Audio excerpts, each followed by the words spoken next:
Hello, my name is Brianna Washington, and today I'm going to be sharing with you who I am as a coach and what it means to be under my leadership. Below has my contact information with my email and my phone number. Here's some background information about me. I am a physical education teacher in New York City, Queens for an elementary school. Currently, I'm coaching soccer and volleyball at a beginner to intermediate level, mostly for elementary. I come from a family of educators and athletes. Both my grandparents were teachers, and my aunt and my uncle are also educators as well. And just about everyone in my family has played a sport.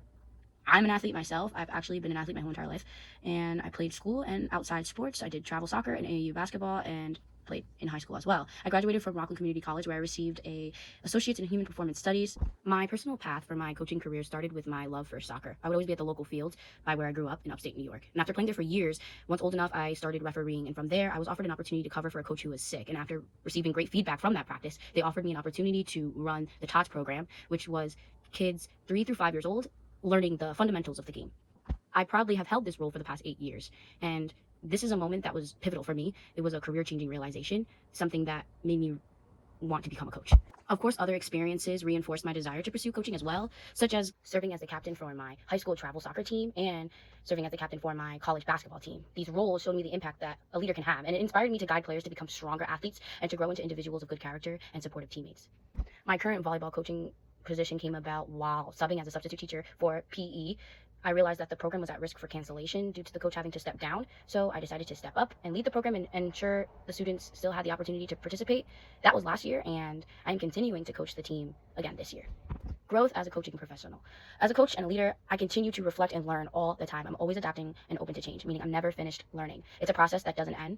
I like to take the time to reflect on the things that didn't go as planned and see what I can take from those mistakes and turn into a positive, like an opportunity converter, something I use often, which is taking a situation that may have some negatives and finding a way to turn it into a positive opportunity.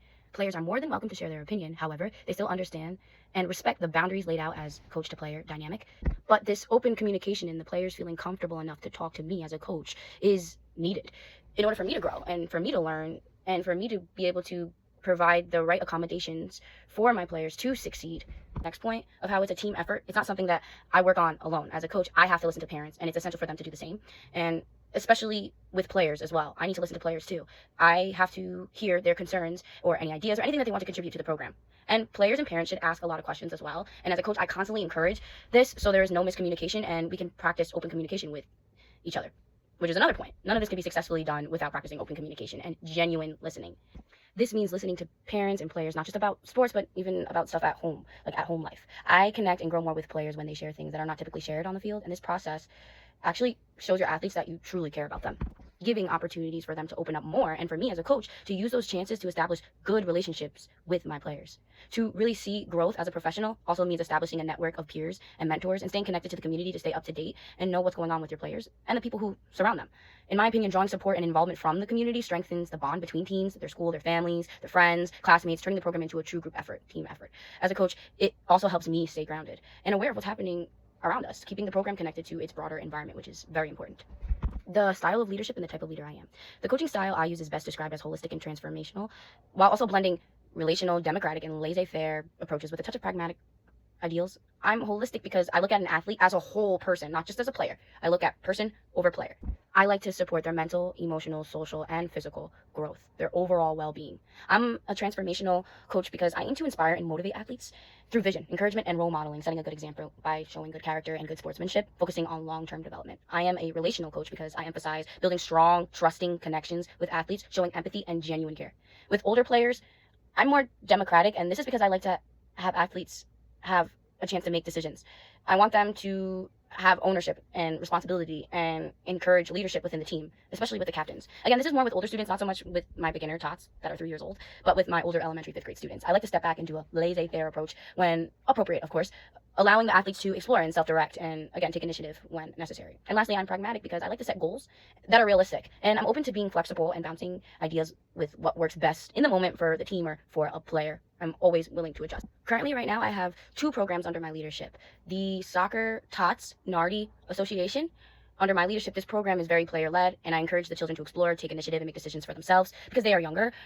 I emphasize a more relational approach, building strong connections, making it easier for them to engage, follow guidance, and feel supported. While the focus is on learning, growth, and having fun, I still incorporate a blend of coaching styles, designing practice to be game-like and playful to stimulate development. With my elementary co-ed volleyball team, we place a strong emphasis on goal setting. For many of these players, this is their first time ever playing an organized sport. So we begin with simple, attainable goals to help them experience success and build confidence.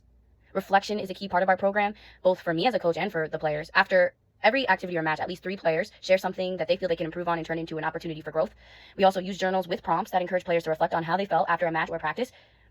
They write what they've accomplished, what they've learned, and the new goals that they plan to pursue to continue working toward. How will I meet my goals? I will do regular check-ins with my players, and this is essential. This can be as simple as greeting them as they enter the gym, saying, hello, how are you? How are you doing today? How are you feeling today? It's important to recognize that many players face outside stresses that can impact their performance. And as a coach, being aware of and responsive to these factors is a key part of supporting their overall growth and well-being. Again, reflection is important. It's a part of my coaching practice, both for myself and my players. Personally, I keep a journal while I jot down quick reflections on what I need to improve and adjust for the future sessions. Similarly, players use the journals with prompts to reflect on their experiences, progress, and learning. I also set personal goals as a coach, as well as team and individual SMART goals for my players, helping everyone stay focused on growth and development. Being consistent is also important to meet goals because it establishes routines, reinforces positive habits, and allows both coaches and players to track progress over time. To help my athletes achieve success, meeting my coaching goals often start with modeling positive behavior by demonstrating good sportsmanship. The opportunity converter is a versatile tool that can be applied in any scenario, encouraging players to reflect on challenges and to turn them into opportunities for growth. It's an effective way to push athletes to take ownership of their development and apply lessons both on and off the field. As a relational coach with strong emphasis on holistic development, I believe that building relationships is key to meeting both team and individual goals. Team bonding should occur every 2 weeks, at least, giving players opportunities to connect with one another independently through activities like a movie night, as well as with the coach, outside of training such as team dinners. To cultivate leadership and a positive team culture, I emphasize looking out for each other and forming genuine connections. I want my players to choose to sit with each other at lunch, not out of obligation, but because they value being around teammates who share positive goals and continue to spread the lessons learned to others. However, I will only truly know my goals have been met when years from now, my players return to share stories of success and accomplishments, and especially the challenges that they've overcome along the way. In conclusion, coaching is about leadership, character building, and building meaningful relationships, not just about physical skills. By blending the holistic, transformational, relational, democratic, laissez-faire, and sprinkle of pragmatic approaches, as a coach, I help athletes become better players and, more importantly, better people. I strive to create an environment where athletes thrive in and out of the sport, whether in soccer, volleyball, etc. This coaching style empowers athletes and coaches to collaborate, adapt, and grow, preparing them for success in the sport and out of the sport. Coaches truly have the power to shape the future through the impact they make on their athletes.